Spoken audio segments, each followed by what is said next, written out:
Eagles, folks, is Nick Foles. I mean, that's the bottom line. We could sit there and argue this all night. I mean, their defense stunk. They made one play. I mean, my gosh, they gave up 37 points if you count the missed extra point and the field goal. I mean, their defense was beyond bad. But the quarterback did a superb job. And I did not think he had it in him. I didn't necessarily think he had it in him early in the postseason against Atlanta, where he was decent. He managed the game properly. Didn't lose the game for his team. Only scored 15 points, but didn't lose the game for the team. And he had a big drop early in the game, which that was against Minnesota. But he didn't kill his team against the Falcons. He played out of his mind against the Vikings. And I did not know, I thought he'd play okay, but I did not think he would be that good. And I don't even know what his final statistics were, but I don't need to see him. I saw the game. He was absolutely tremendous in the game. I mean, he played. The interception was not his fault. I can't think of too many bad passes. He found the wheel route with his running back superbly. He found Ernst enough to make big plays, including the aforementioned 4th and 3. He threw a beautiful bomb to Jeffrey for the touchdown early in the game. I mean, he missed a 2-point conversion. Or if he unleashed the ball a little earlier, he would have had it, make it 40-33. At 38-33, you want to go quibble there, go ahead. But, I mean, and he played an absolutely stupendous game. Now, he matched Brady is what he did. And it's, if you would have told me that before the game began, I would have said they would have won. So, but I did not. And if you did not bet the Eagles and you bet New England, because as most people would do and say, you know what, I'm not betting against Brady and Belichick in a Super Bowl, and that is perfect logic, and I can understand that entirely. But when you did do that, part of your thinking was, well, I'm not betting Foles either. So if you look at Foles Peterson against Brady and Belichick, I'm not going to be an idiot. I'm going to bet Brady and Belichick. I'm going to think they're going to win ahead of Foles and Peterson.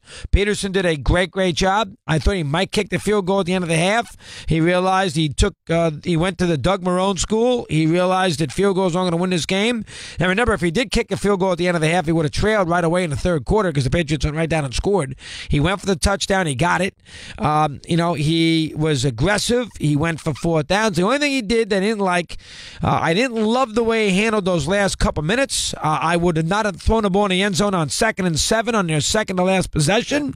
Aguilar somehow ran out of bounds off a 1st down. There's a couple things I would have done a little differently there. I would have run the ball on 2nd down to put them in a situation where they would have had to use a timeout. They're last.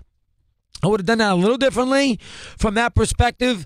But other than that, I mean, what can you possibly say about Peterson? He realized if he was going to win a Super Bowl, he was going to have to put the ball in Foles' hands and let Foles do his thing.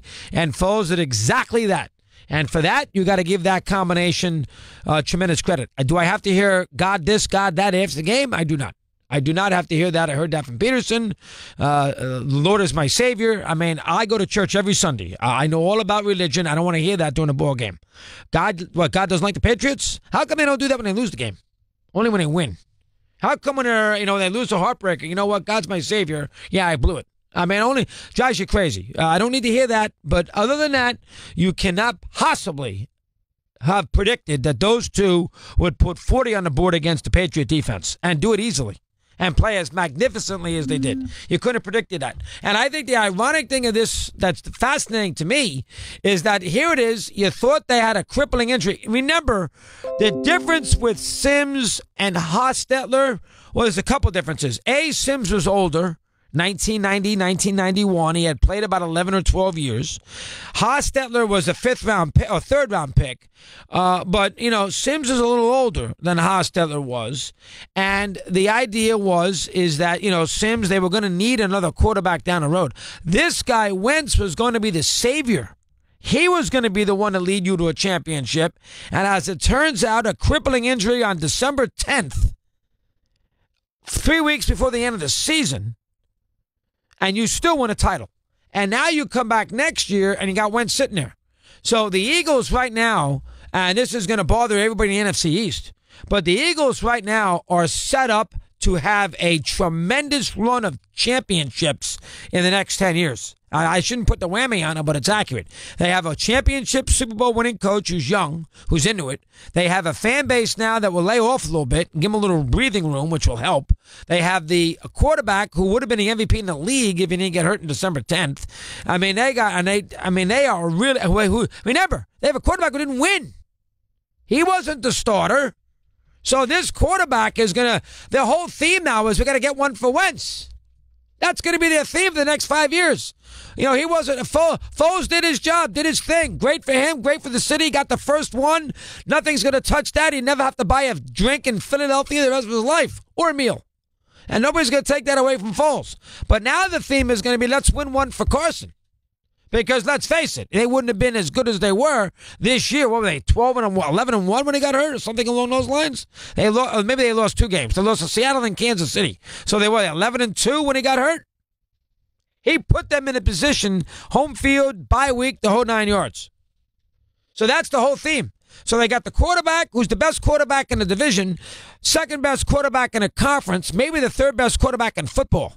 He's better than Breeze right now. I know Breeze is great, but, I mean, not better than Rodgers and not better than Brady, but he's right there. Yes, he's got to win some playoff games, but does anybody doubt that this kid's not going to do that?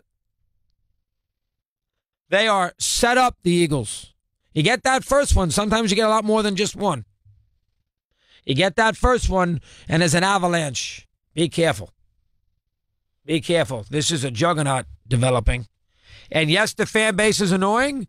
And yes, they're, they got a fan base that drives you crazy.